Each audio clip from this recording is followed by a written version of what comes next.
Good evening, everybody, and welcome to Why Are You an Entrepreneur? The Trials and the Triumphs, our weekly series where I bring you rock star entrepreneurs sharing their journey, their best practices, and some words of wisdom for you.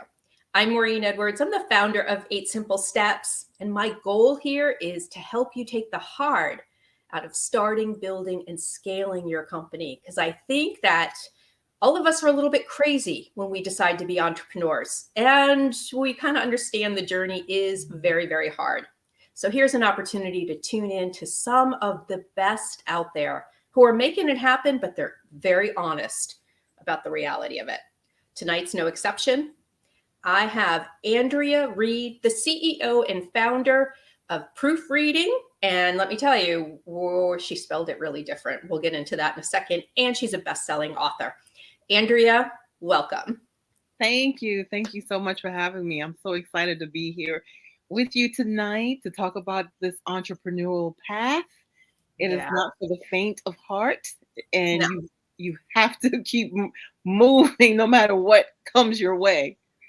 it's so true. And so I ask the same question all the time. Why did you even become one? Like, why did you become an entrepreneur and venture into sometimes this crazy world where we have to say to ourselves, what am I doing? Why am I doing it? Right, right. Well, for me, it it, I was kind of thrown into the editing space, not because that was my life goal or anything that I planned on doing. It turns out that working in marketing, I basically my job entailed proofreading marketing materials and other content, whether it was legal and compliance um, uh, documentations. So I found myself working for companies that allowed me to, that was a part of my job. But then I went through a series of layoffs, and the last layoff, I was like, that's it. Like, I did great work for the companies that I worked for, enjoyed my job, but it was like, oh my God, how many times do I have to go through it? And then COVID hit, and that was the perfect time for me to get going with my editing business. Someone back in 2014 suggested that I go into editing as a business, and I laughed at her. I was like, no, I don't think so. And she was like, I think you should consider it. And then I did. Yeah. And Yeah. That was an omen. Like that was a prelude. Like she knew what you needed more than you did at that exactly, time. So it's funny how we come full circle and you're like, somebody told me to do that a long time ago. right. So And go ahead. in one of my jobs, I worked in a publications department, marketing assistant at the time, many years ago. And I remember my manager saying to me, she said, Andrea, if you know how to write, you can make a boatload of money. Wow. And I thought to myself, that's nice. Why is she sharing that with me? I don't want to write. I don't want to edit. I don't want to do any of that. I just want to become a marketing guru and learn and just work my way up in marketing.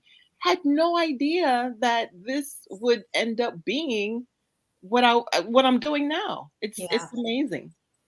And that's kind of how things happen, especially in entrepreneurship. You did recognize a strength. Come on, let's talk about very few people really know how to write. A lot of people can be authors, but not a lot of people can be writers, right? And I don't think a lot of us like editing. It is very No. detailed. You have to be very particular. That's what makes a great editor, and that's why you're so good at it. So I love how you identified what you're really good at. But I also really like how you've noticed that people need this, and that's a gap, and you're here to fill it. Yeah. And that's entrepreneurship, right? We see It is, something. and we jump in and fix it. We address the need.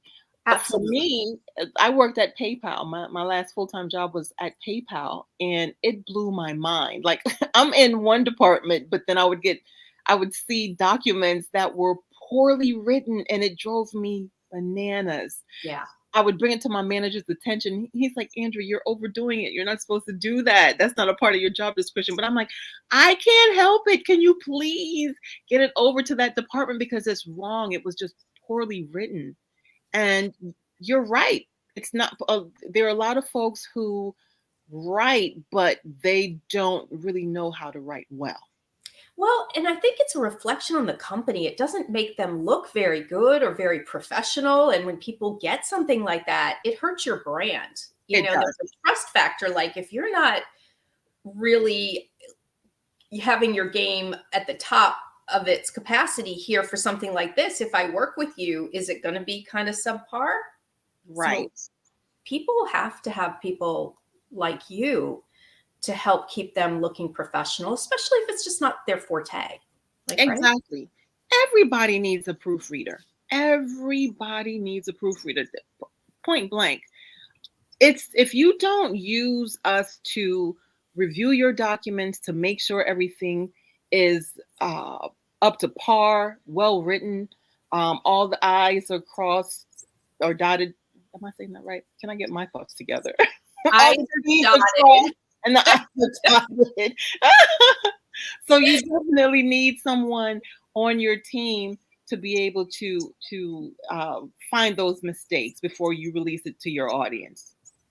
So you worked for PayPal, which is a huge corporation. When you became an entrepreneur, what was the hardest transition to go from a corporate world to all of a sudden you're in your own business? The hustle. I mean, PayPal, you're getting your wonderful check every 2 weeks. But when you're doing it on your own, you really have to hustle to get your clients. Sometimes you get your clients and something happens, they have to pause, and that throws your funds off.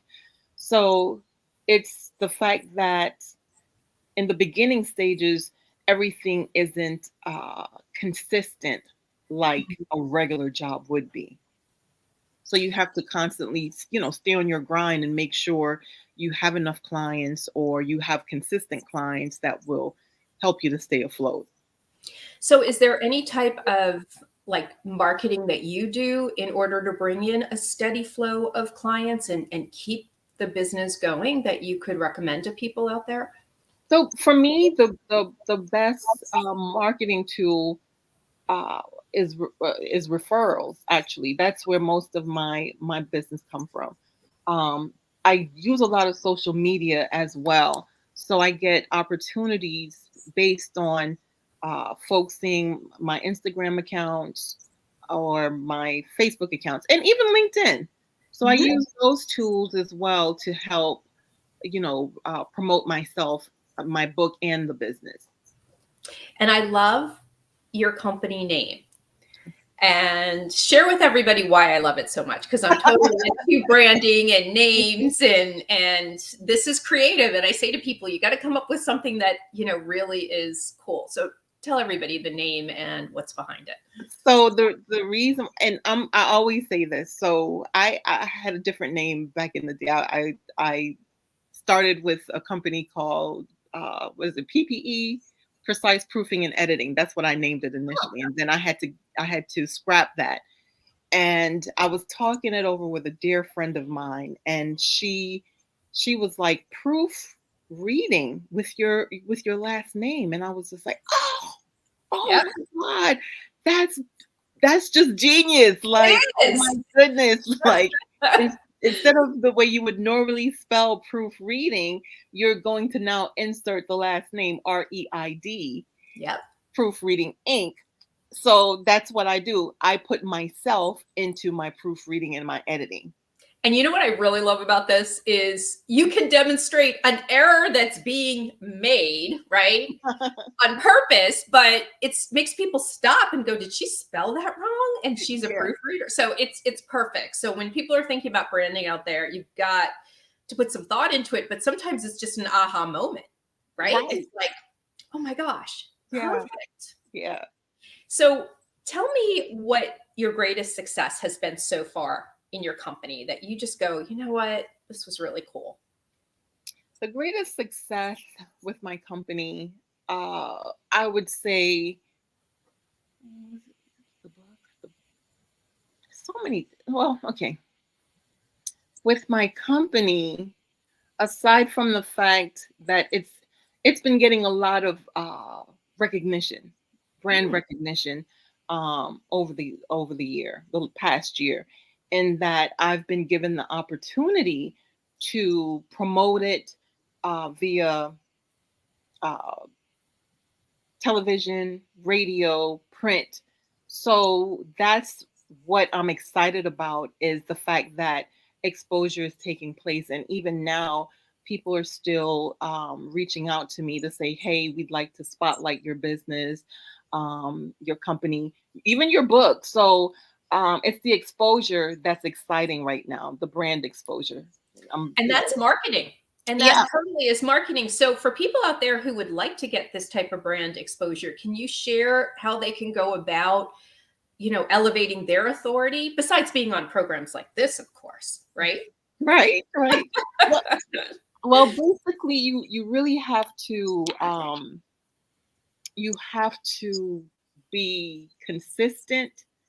You have to be on your grind with your social media, in terms of consistently posting all the time. Now, I'm going to say this. I kind of took a hiatus. Last year was very active. Lots going on, where we were constantly posting and sharing all over the different social media platforms. So that really helped Proofreading Inc. In terms of the brand recognition, and in terms of people reaching out and saying, yes, I want your services, or yes, tell me more about your book, that type of thing. So you have to be persistent, and you have to be committed to doing the work. And it's a lot of work. Yeah. You've got to show up. Yeah. You got to show up. People aren't going to find you in your basement. No. They just aren't. And aren't we all working in our basement these Right. days? Right. No, I moved up to a home office, so I got a home office going, but I was in the basement for years. Yeah. So tell me about this book, because I know you work with a lot of authors, but you decided to become one yourself. Yeah. So the book writing process has been interesting. I was thrown into this, actually. Like I said, had no plans on being an editor or author, none of that. Yeah. So it was after someone asked me to review someone's book, a professor's book, back in 2014. Myself and about 7, 8 other people were asked, but I was the only one who butchered her book. Felt horrible about it, and another professor was like, "Hey, you should consider this as a business." And I was like, "No, I don't think so. I'm working on something else right now." And from there, I went back to her and said, "Okay, I think that's a good idea." She just started filtering books to me. And so all of a sudden, I'm editing people's books, because this was based on my work. I proofread documents all day and can find the errors, and I know how to write. So it just all worked. So, and these books, by the way, some of them have received great reviews from outside book reviewers as well. So it's not just, oh, someone's just saying, oh, they're an editor and just doing this. You can actually go and see the reviews from some of the books. But in any event, after that, she started filtering books to me, and then referrals kept coming in. And before you know it, I've edited several published books now. That same professor came back to me again and said, Andrea, I think you ought to consider, this is in 2017, I think you ought to consider writing your own book. And I was like, I don't have nothing to talk about. What are you saying, lady? Right. So she was always seeing it in me. I just wasn't seeing it in myself. So about 2 years later, then all of a sudden I started having thoughts of what to put in a book. So my book is a faith-based book, and it's about my journey, my spiritual journey with God, the relationship that I have with God, and me being a 4-year-old and talking to God in Jamaica, which is where I'm from originally, and telling him, "Oh, I need for you to be my daddy," in a little girl's voice, and told him he had to be my father, since my biological father wasn't consistent in my life. So I recognize that as a 4-year-old. And so from there, it's like I was just getting downloads of what to write about. And so for me, I'm a dreamer. So I see things in my dreams and they actually happen. So it's like I was dreaming, I would tell folks, oh, I had a dream the other day and it actually happened in real life. And they were like, what? And it was just always happening all the time. And then I spoke to someone and they were like, Andrea, you need to consider that. So my church had classes on, understanding your visions and dreams. And the reason why I wrote the book was because people, even my dearest friends, made fun of me whenever I shared the dreams with them. They were like, one of my closest friends, she was like, you need to go to sleep at night. What did you eat before you went? And so it used to tick me off, quite honestly. And so because I didn't want other young people to experience what I was going through, I wrote this book for that reason. I wanted for young people who have this experience of dreaming and then those dreams come to fruition, for them not to feel awkward because a friend or family member told them, girl, go to sleep at night.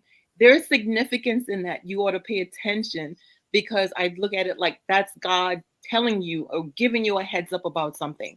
And so that's what my book is about, is to encourage young people, and not even young. There are older folks too. I had a guy, he's probably in his 60s, 70s, and he read the book, heard about the book, and was like, oh my God, this is me. I've been dreaming, but I never talk about it, So it's for people like him.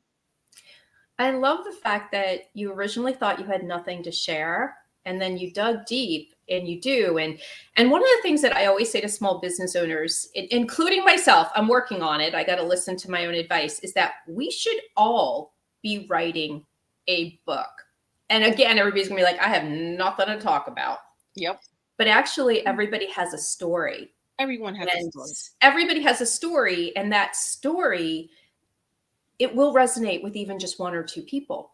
But I think people want to all be, if I come out with a book, I want to be a best-selling author. And I said, no. Use the book as a marketing vehicle to share who you are and get this exposure you're talking about, and elevate your authority with the book. Give it out at conferences, give it out as a freebie. This is an opportunity to use one of the best marketing vehicles. And somebody like you, I think it's brilliant that you can advise small business owners out there, right? On how to use that. Absolutely. The whole process of writing a book, for me, I'm a pretty honest person. So for any of my clients, they will tell you, Andrea will cause you to dig deep where they didn't want to. I was like, you need to go deeper.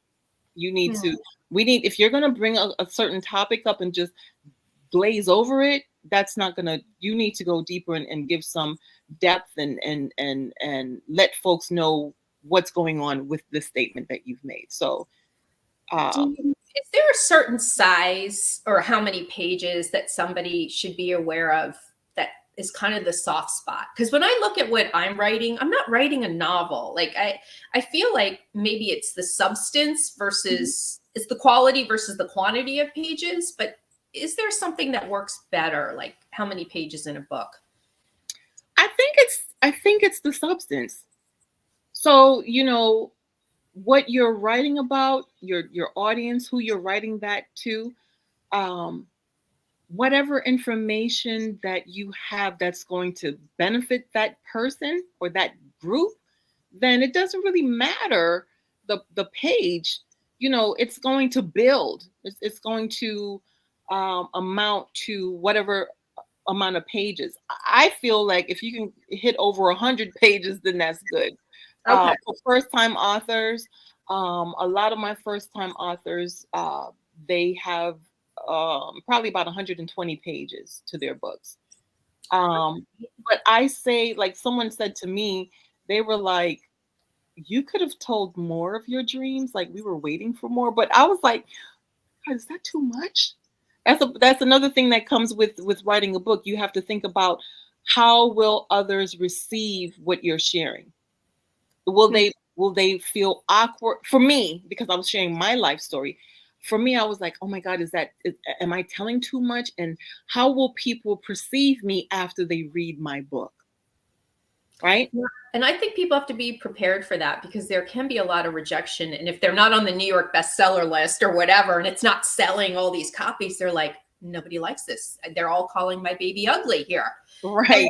But I say, go and use this book as a different vehicle, have a different strategy behind it. I don't expect my book to be on the New York bestseller. If it is, oh, that's kudos. That's wonderful. Right. But it's just a mission. It's very mission focused to help other small business owners understand, kind of like what we're talking about. You are not alone. And after working with hundreds, that these are the things that I've found that people have in common if the business hasn't worked out, is really what I'm talking about. I don't mean to be negative, but it's how to avoid these things. But I don't know if it's going to be 120 pages, Andrea, because now you got me a little nervous. And I know, you certainly are going to be my editor. I don't know if I would trust anybody else with my voice, because it isn't just the words I want you to pull out, right? I want you to pull out the authenticity of my voice. And I think that can be hard for editors, have to be able to do that. Yeah. And so that's it. I was actually talking to a client last night, and she laughed. She said, Andrea, I was looking at what I gave you and what we have now. And she was like, it's two different books.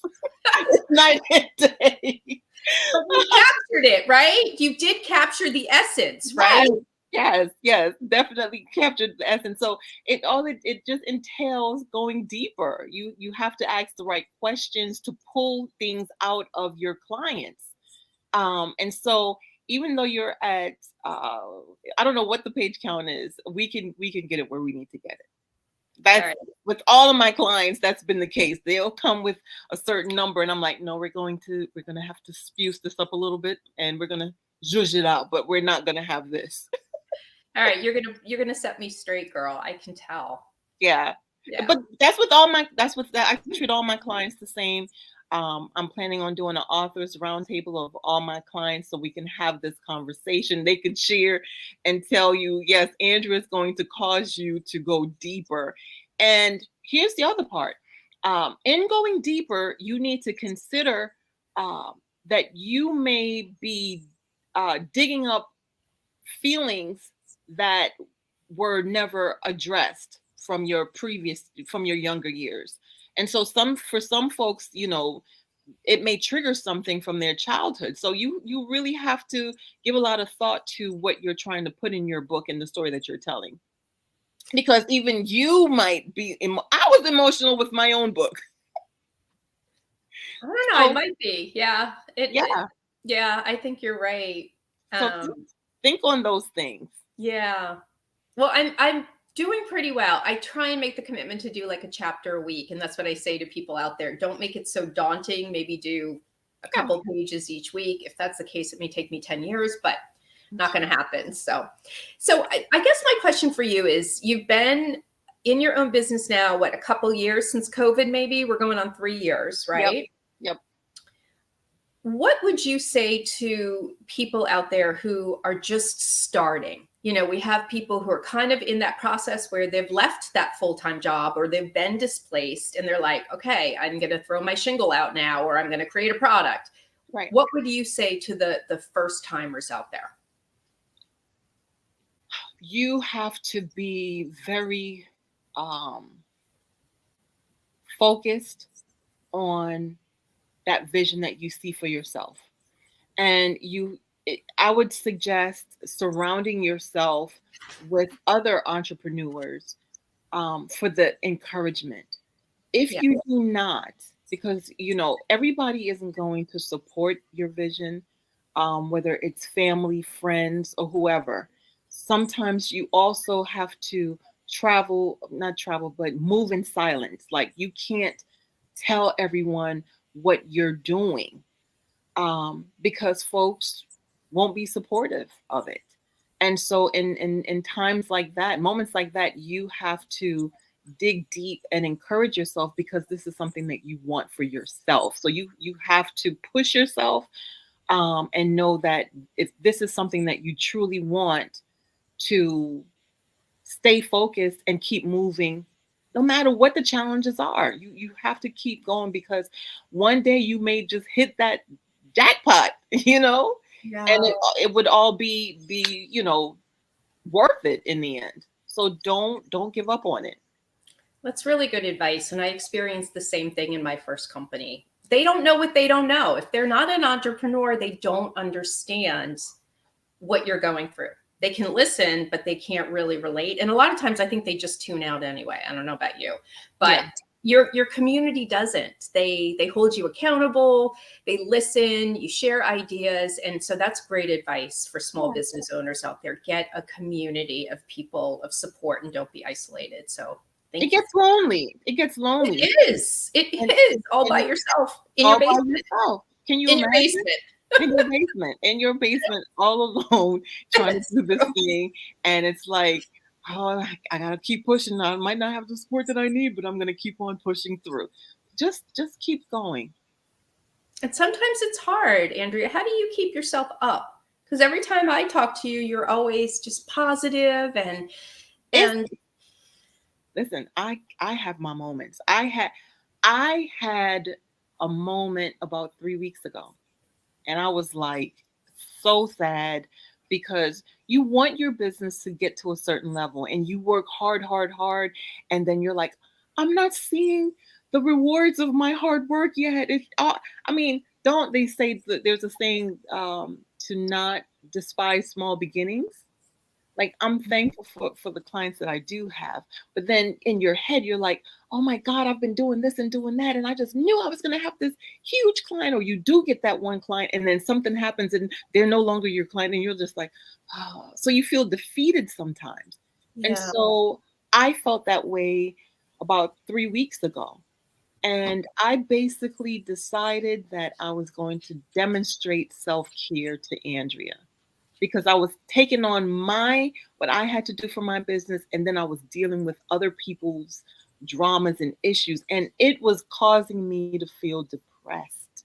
And I said, no, I need to refocus on the things that are important. That is working on my business, that is working on my book, and refocusing. Good for you. Yeah, self-care is essential. I think that's great advice. And sometimes I need to take it myself, because when we're juggling that much stuff, we do kind of forget that we got to keep our own mindset going and staying positive. Yeah. Yeah. So tell everybody, Andrea, how they can get a hold of you if they would like to work with you. Maybe they're writing a book, or they have contracts or marketing materials that they need taken care of, edited and proofread. So let's first start there. How do they get a hold of you? So definitely can contact me via my website. That's www.proofreadinginc.com. Again, replace the READ with REIDINGINC.com. You can also reach me on Instagram, LinkedIn. Where else am I? Facebook, still under Proofreading Inc. as well. So that's it. Or you can also call my business number, 301-834-2728. Awesome. Okay, so the book, how do they purchase your book? Yes, the name of the book is Treasured by God by Andrea Reid, and you can purchase it in paperback or the ebook format from Amazon. I'm actually looking to put it out on more platforms through Ingram Sparks, but it's available now on Amazon.com. And I suggest everybody get a book, and I suggest everybody write a book. And if you're a little bit like nervous on where to begin, I think Andrea is a good person to maybe throw some ideas around and see what your next steps are. Like we said, it's the best marketing vehicle. Look at all the exposure you got from that book. Mm-hmm. If anything, yeah, that was worth it right there, right? Yes, my book. Listen, a guy from Alabama saw the book cover on Instagram, and he said, after I saw that book cover, I had to reach out to you. So, and it's a beautiful book cover. I must say, my book cover designer did an amazing job. Danielle Kess is her name, and I'm thankful for the magnificent work that she did on it. Awesome. Well, Yeah. Andrea, I just adore you. I've known you for several years. I've watched your journey pretty much from the beginning, Yeah. and I just want to say thank you for coming tonight. And I know that you're going to be back to have this conversation again and see where you're at, Yes. soon enough. So, Yes. Yes.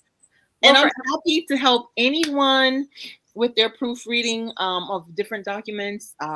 Happy to help with the book writing process. It is a process, and I can give you the truth in terms of what it all entails. absolutely. Well, I'm on your side, that's for sure. So, well, for everybody out there, thank you so much for tuning in. And I really hope that this conversation gave you a little bit of inspiration. I definitely think it was there, some words of wisdom. And I think the big one is you got to start writing a book. But Just right. talk to Andrea more about that. And for all of you out there who, have a small business, maybe you're just starting or you've been in business for decades, I would love for you to share your story because you have a story to tell. And I have an audience here who needs to hear it. Other small business owners who feel isolated and nobody understands. It's amazing the connection, and the connection can start right here for you. So come on, elevate your authority, get yourself out there. I would love to have you. So go to 8simplesteps.net and reach out to me, and we can talk. And if you are a small business owner and you are finding entrepreneurship hard, regardless of how many YouTube videos you watch and you're Googling your way, or you're taking all the free master classes and even free mentors, you get what you pay for. So it's time to take a step back and find somebody who can guide you in the right direction. So let me know. Andrea, thanks again. And I will see you soon, right? All right. Thank you so much for having me. I appreciate it. Bye, Have everybody. a good night.